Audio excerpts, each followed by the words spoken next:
కంపల్సరీగా డిజిటల్ కరెన్సీనే పెట్టాలి. 200-500 రూపాయలు కూడా రద్దు చేస్తే తప్ప వీళ్ళని కట్టడి చేయలేం. అంత దుర్మార్గులు వేరు. నా ఆకాంక్షది. ప్రధానమంత్రి గారు కూడా ఆ డైరెక్షన్ లో ఉన్నారన్న ఆలోచన. తప్పకుండా తొందరలోనే 5 ఏళ్లలో టోటల్ డిజిటల్ కరెన్సీ వచ్చి 200-500 రూపాయలు రద్దు చేసి ఎలక్షన్ లో డబ్బులు కాకుండా సేవాభావంతో పనిచేసే సమర్థవంతమైన నాయకత్వం వస్తుంది. అది జరుగుతుంది. జరిగే వరకు పోరాడతాం, ముందుకెళ్తాం.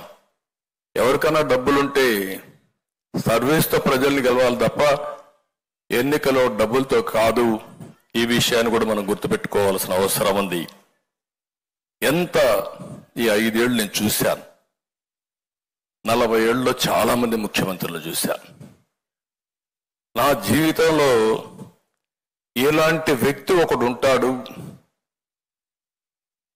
ఇలాంటి ఒక వ్యక్తి వచ్చి రాజకీయాలు చేస్తాడని నేను కల్లో కూడా ఊహించలేదు. నేనే కాదు, రాష్ట్రంలో ఎవడూ ఊహించలేదు. నా లెక్క ప్రకారం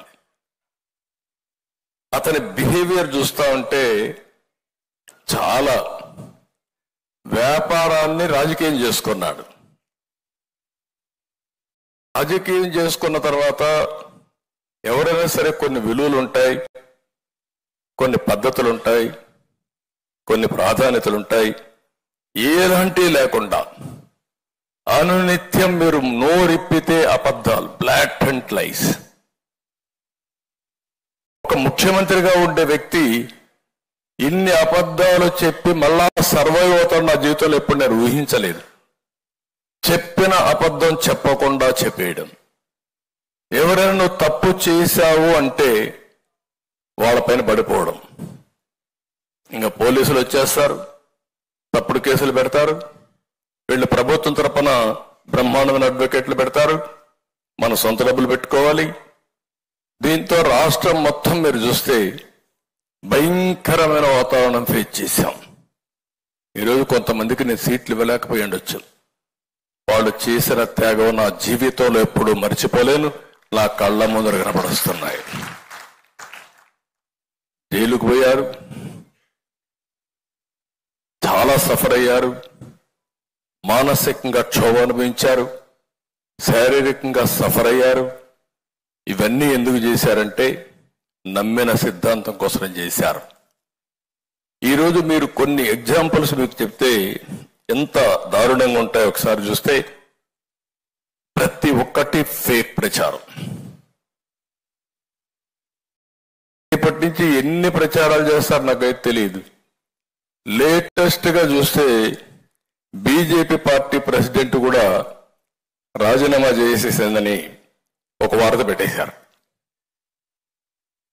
అంత మునుపు తెలుగుదేశం పార్టీ ఎన్డీఏలో ఉండడం, ఇది తాత్కాలికమైన పొత్తు, పోలవరం అమరావతి అన్నీ అయితే తప్ప మేమేం చేయడం లేదని చెప్పి ఇంకొక లెటర్ పెట్టేశారు నా పేరుతోనే. పురంధేశ్వరి గారు సరే మా ఫ్యామిలీ కావచ్చు, కానీ 30 ఏళ్లుగా ఆవిడ వేరే పార్టీలో ఉంది, కాంగ్రెస్ లో ఉంది, కేంద్రంలో మంత్రిగా పనిచేసింది, ఇప్పుడు బీజేపీలో ఉంది, రాష్ట్ర పార్టీ అధ్యక్షులుగా పనిచేస్తుంది. ఎన్ని తప్పుడు వార్తలు రాయాలో అన్ని తప్పుడు వార్తలు రాసే పరిస్థితికి వచ్చారు. రాజకీయాల్లో ఉన్నప్పుడు చాలా కుటుంబాల్లో వివిధ రాజకీయ పార్టీల్లో కుటుంబ సభ్యులు ఉంటారు. వాళ్ళు నమ్మిన పార్టీ వాళ్ళు పనిచేసుకుంటారు. అలాంటిది ఎన్ని తప్పుడు వార్తలు పెట్టాలనో అన్ని తప్పుడు వార్తలు పెట్టారు. జనసేన పార్టీ ఉంది, పవన్ కళ్యాణ్ గారు, మేము వాళ్ళ కోసం మేము పనిచేయాల్సి వచ్చే పరిస్థితి వస్తుంది. మా కోసరం కాదు, ప్రజల కోసరం కాదు. ఒక 2 నిమిషాలు అయితే ఒక వార్త పెట్టేసి ఆయన ఓట్ బ్యాంక్ స్ట్రాంగ్ గా ఉంటే వాళ్ళందరిలో అపోహలు వచ్చి పెట్టడం, మేము సీట్లన్నీ కూడా ఇద్దరు అడ్జస్ట్ చేసుకుంటే ఈ పొత్తులో సీట్లు ఒకరికి అన్యాయం జరిగిపోయింది,